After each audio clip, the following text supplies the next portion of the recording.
Welcome back, everybody. I hope everyone had a Merry Christmas. Thanks for joining me in the shop again today.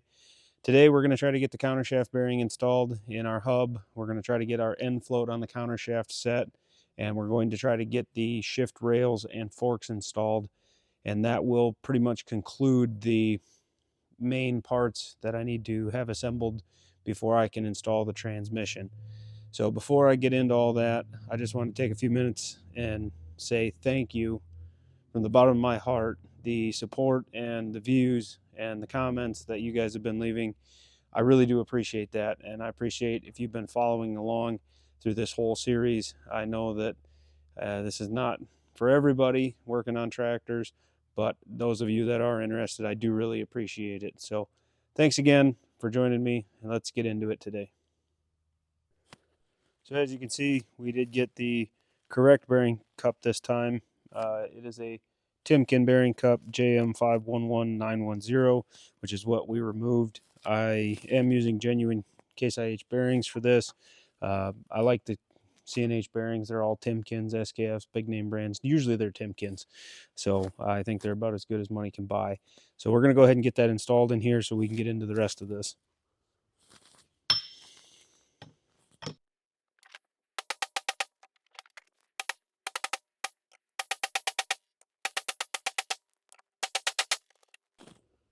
All right, so the next thing I'm going to do is I'm just going to put a shot of oil in these bearings here. I washed these bearings out. These two didn't get replaced. They feel good. They run nice. So I think we're going to just go ahead and leave those be. But I want to get some oil in that bearing just for when I start this up. I want everything to turn nice and smooth. Okay, the next thing we're going to do is we're going to get the bearing actually tapped down on that shaft. So I've got it warming up in the hot plate. So we're going to go ahead and get that installed next. Not super hot on the bearing. We're around 200 degrees. So that should be enough to swell it up to get it on there.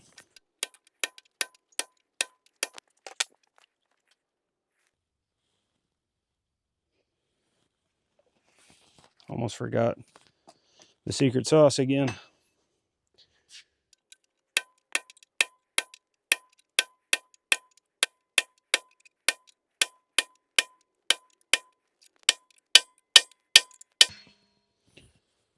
All right, so we got that down firmly in place. So we'll go ahead and wipe off that extra anti-seize off of there.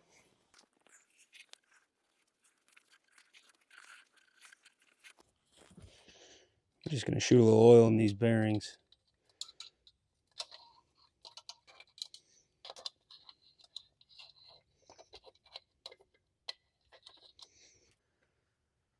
So the next step is to install this, and again, this bearing carrier, essentially the cup and the bearing we just installed, carry the countershaft for the range transmission.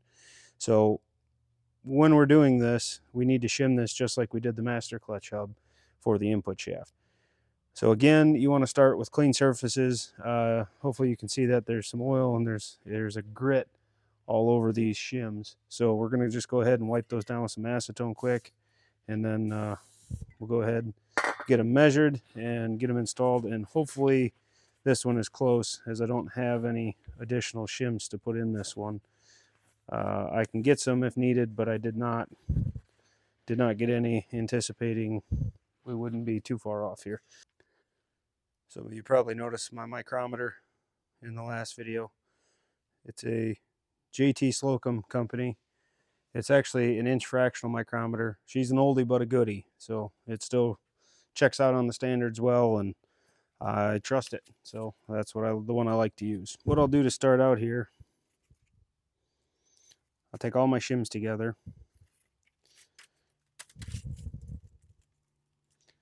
Now let's find a nice non-damaged surface. Sometimes the edges get all beat up on these things. There's kind of a bark mark here, so if you have that, just make sure they're flat. Usually some guys will get underneath here and pry stuff apart and end up screwing the shims up. So find yourself a nice flat surface. As you can see there, we've got two full lines, so that's 50 thousandths and 2 thousandths pass. So we're 52 thousandths on shims here. So we'll install those, we'll check our end play, and we'll see if we need to go up or down on shim thickness to give us that correct end play. Now that blue lube ring we just replaced is going to be tight in the end of that counter shaft, so I'm just going to use a little assembly grease here, a real light skim coat in here to try to help ease installation of this and hopefully keep the shaft from hanging up like it did on the input shaft. So get just a nice light coat, and you want to be sparing on this. You don't want to use so much that you're going to plug any lube holes or have so much in there that big globs of it are going to find its way into lube passages and solenoids. So a little bit goes a long way with assembly lubes in these situations. So next, we're now ready to flip this and install it. And it's going to be kind of the same process. We're going to install it, torque it down, we'll check our end float, pull it back apart, check, recheck as needed until we get to our correct end float. But fingers crossed that the shims we took out are the shims that we're going to put back in, and we can do this all in one shot. That'd be pretty cool. But I don't think that's probably going to happen.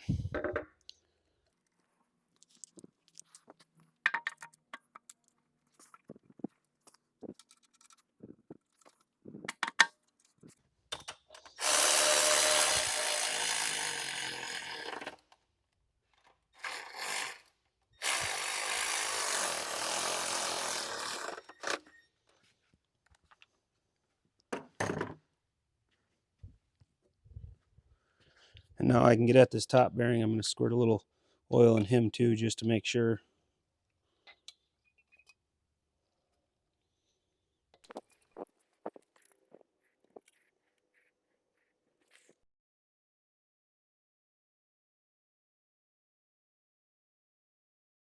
Okay, there we've got it zeroed out. So I just kind of wanted to give you an overview of how it's set up. I've got the mag base on a good flat machined reference surface, and we're indicating as vertical as possible, as perpendicular as possible to the shaft. So any angle in that indicator will throw off your readings a little bit. Don't think it's super critical for this. As the spec is pretty wide, I don't think it's super critical. So I think we're going to be just fine with our setup here. It's not super rigid. I kind of hate those magnetic base indicators for that reason. Every time you touch the indicator, it's wobbling around. It's not very rigid. So if any of you know of a better indicator base that is more rigid than these, let me know in the comments down below. That would be great. So I'll zoom you in, and then I'm going to get underneath there with a pry bar. We need to pry right on the very bottom of this shaft to check our end float, and we'll see what we've got. All right, so I just looked in the service manual. Our spec is 2 to 6 thousandths on this shaft as well. So let's go ahead and see how much we've got here.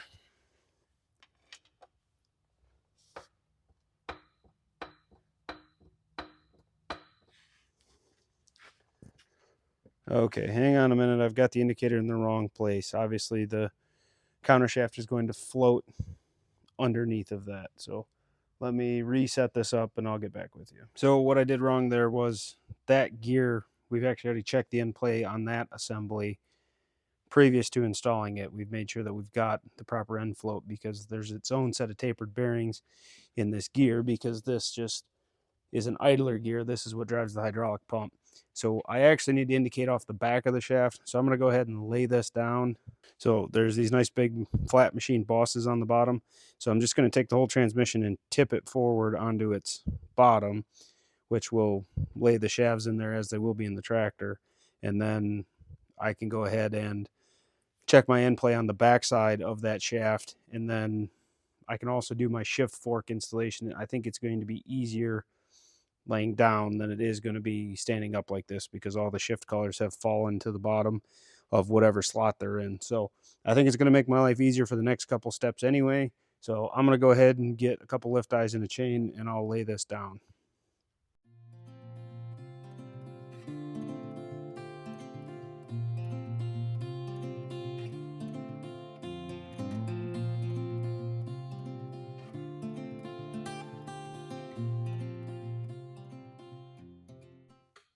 Okay, so after getting it laid down, I've got my Mighty Mag base set up there on that machine surface. I wiped everything down with acetone. It's nice and clean. And this more has the rigidity of the setup that I'm looking for. Also, as you can see here, that shaft pokes right through the back of this housing. So we can go ahead and indicate right off of that shaft and get a true reading for our end float here. So I'm going to set you guys up. Hopefully you can see that, how our indicator is reaching in there and poking on that shaft. And this is what I'm talking about. See how rigid this is? I trust that a lot more. I don't like when there's flex in the indicator setups. So that's all the way forward.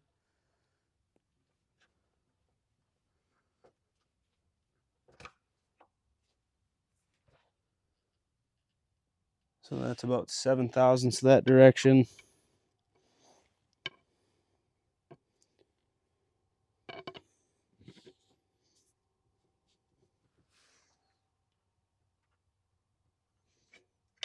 Zero that way.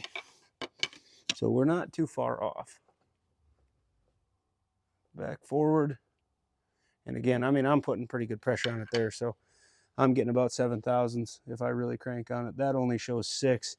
So we're probably about a thou away from the top end of spec. Again, I would like to be on the lower end of spec. Even in the middle, I'd be happy with 3 thousandths, 3.5 thousandths, kind of where we ended up on the other one would be ideal. So I'm going to go ahead and pull that front cage off. We'll take the thinnest shim we can out of it, and we'll see where that puts us.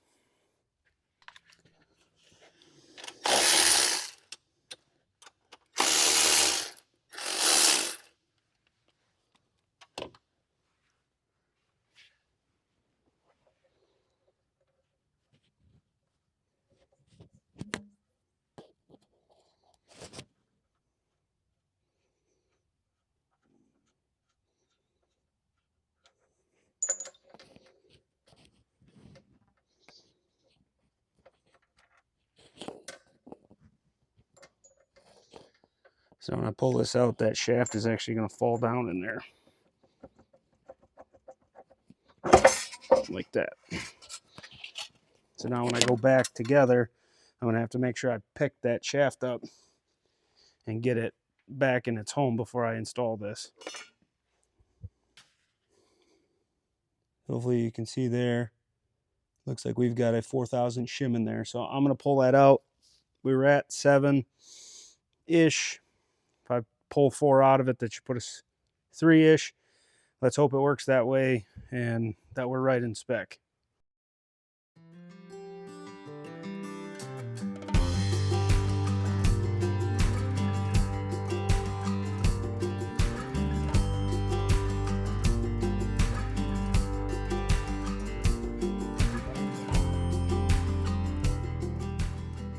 All right, so what I did there is I stuck a pry bar in from the side, and I got it sitting on the office chair over here, just holding that shaft up. It's one of those situations where you really need a second set of hands, but I don't have any today, so here we are.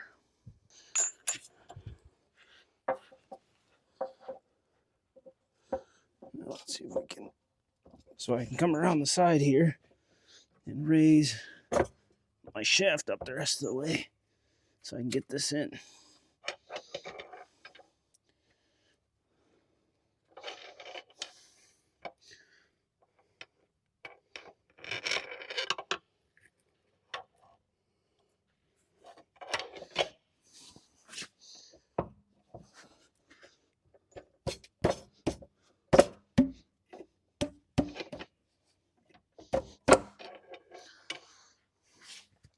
Like that.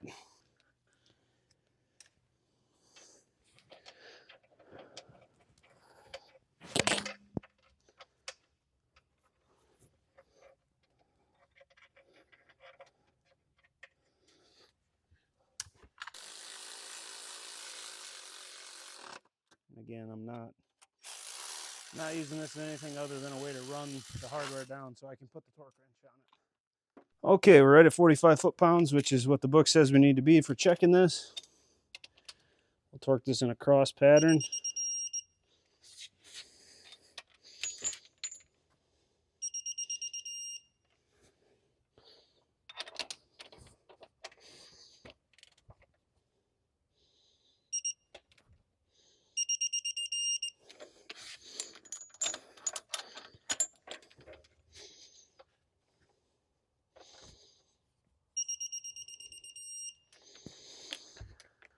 Okay, so it's in, we're torqued, we've got a 4000 shim removed.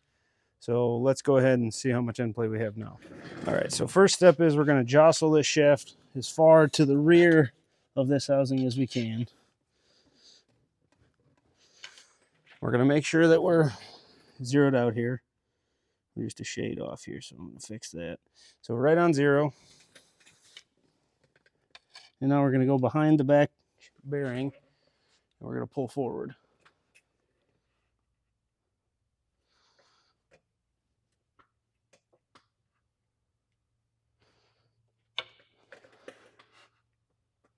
I mean, if I really pull on it, I get 4/1000. I think that's going to be plenty good. So hopefully you can see this here, that this shift fork for the medium high synchronizer, which is the synchronizer we built a couple videos ago, is a salvage yard part. This was in here when I disassembled it.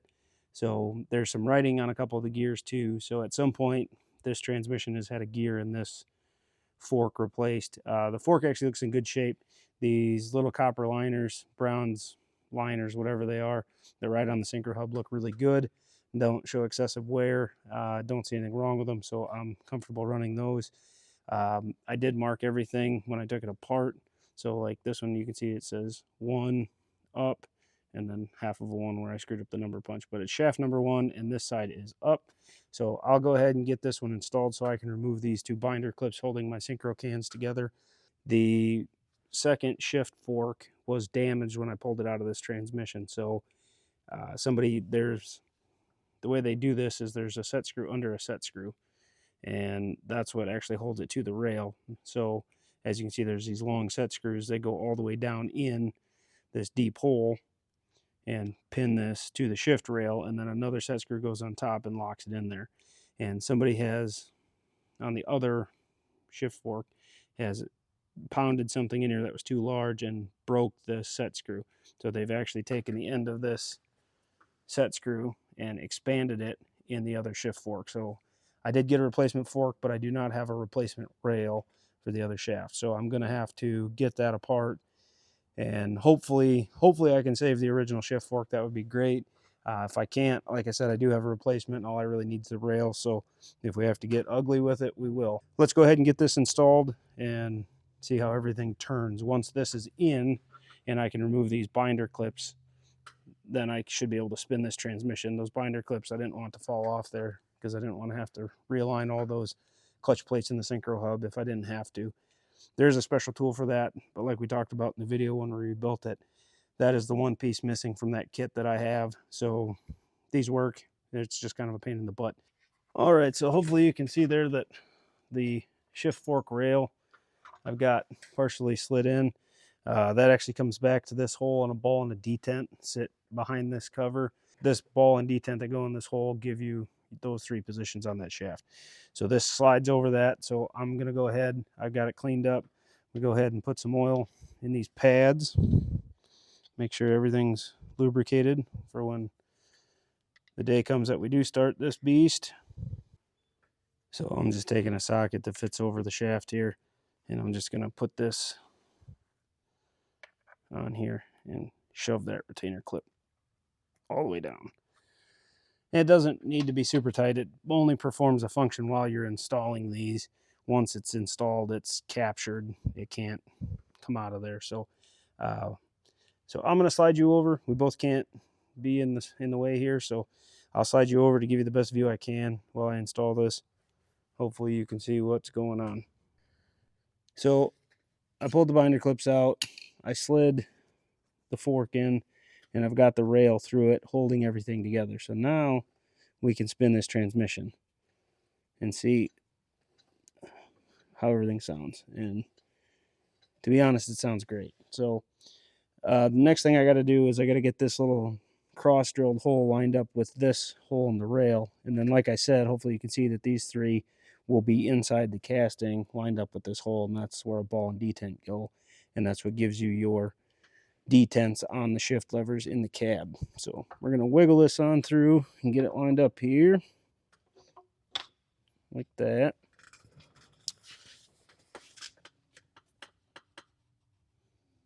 And then I can see there that that is lined up. So the one thing we didn't do is make sure that we got, yeah, we did not. So I'm gonna have to pull this back apart because this lever actually grabs that rail. This is how it shifts on top here. So there's a pin here that needs to sit in this little groove, and I missed that. So let me slide this back out.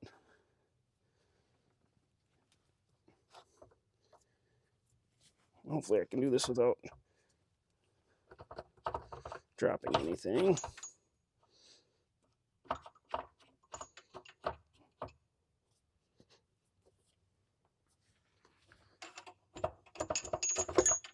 Okay. So now that the fork's out of the way, we can pull him over, and then that sits in there like that. So hopefully you can see this fork in here sits there. Now we can shove the rail through.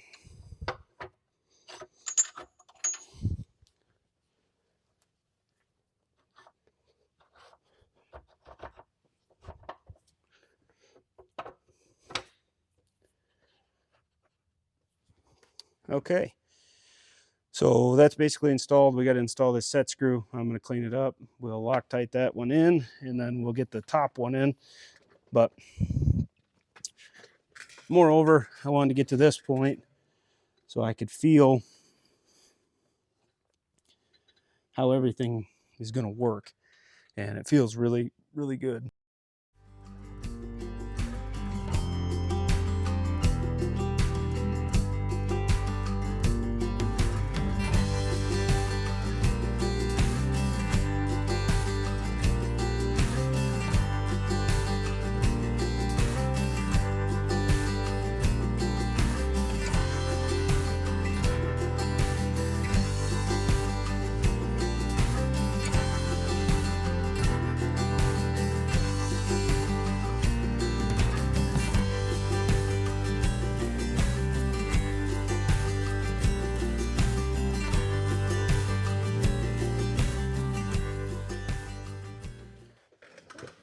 All right, so if I spin this, this is neutral. If we go back, we've got high, I believe. We've got medium. So everything's working as it should. I can feel the synchro braking on the shaft to help line everything up so it can drop into gear. Obviously, when this is spinning at engine speed, it won't take nearly as much fiddling around to get it into gears, but everything feels great. Everything feels really, really good in here. Hopefully you can hear how nice that everything is spinning.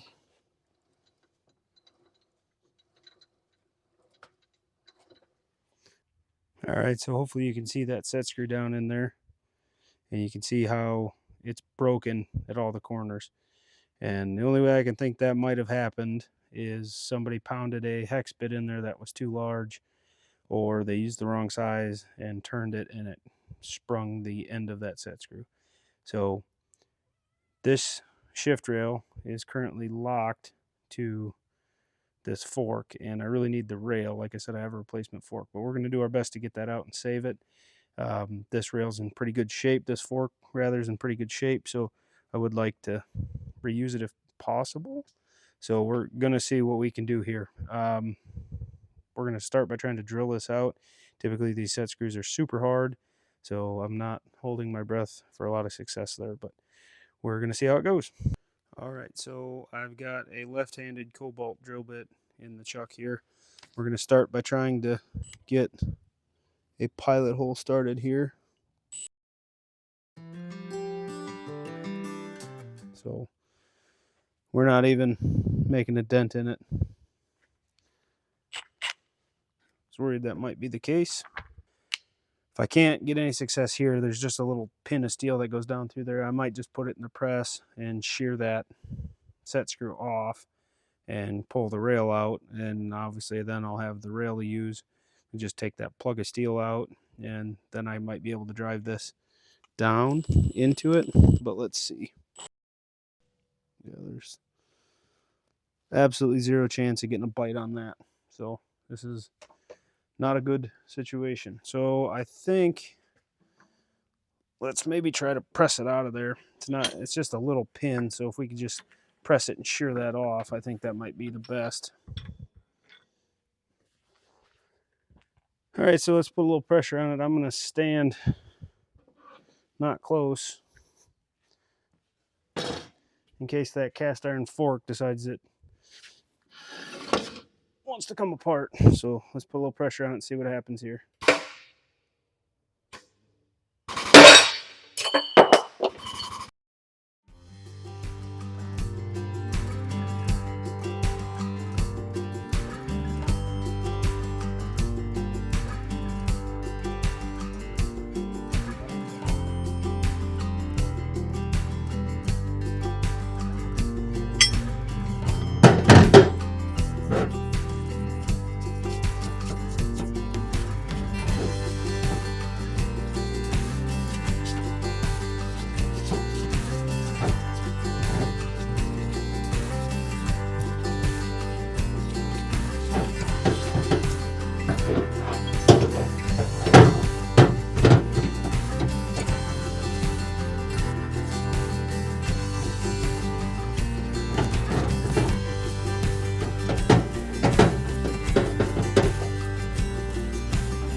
All right, so this fork installs this way, and then this shifter, there's a fork on it just like this one, but it points the other way, sits right on top on this pin. So we got to make sure we get that lined up, and then we actually have to line up both of the reverse collars and the low synchronizer way up in there. So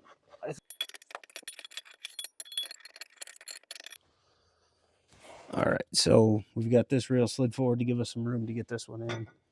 So again, if we got enough room now. And I know it was kind of a trick to get it in and out of here.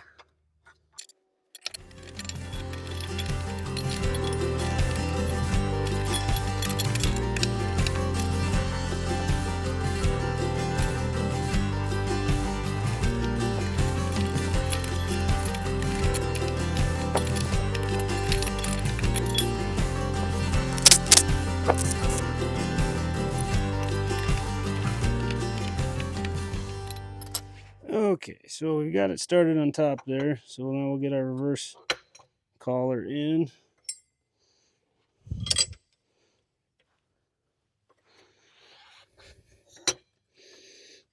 And then, before we go any further, I'm going to slide the rail in here.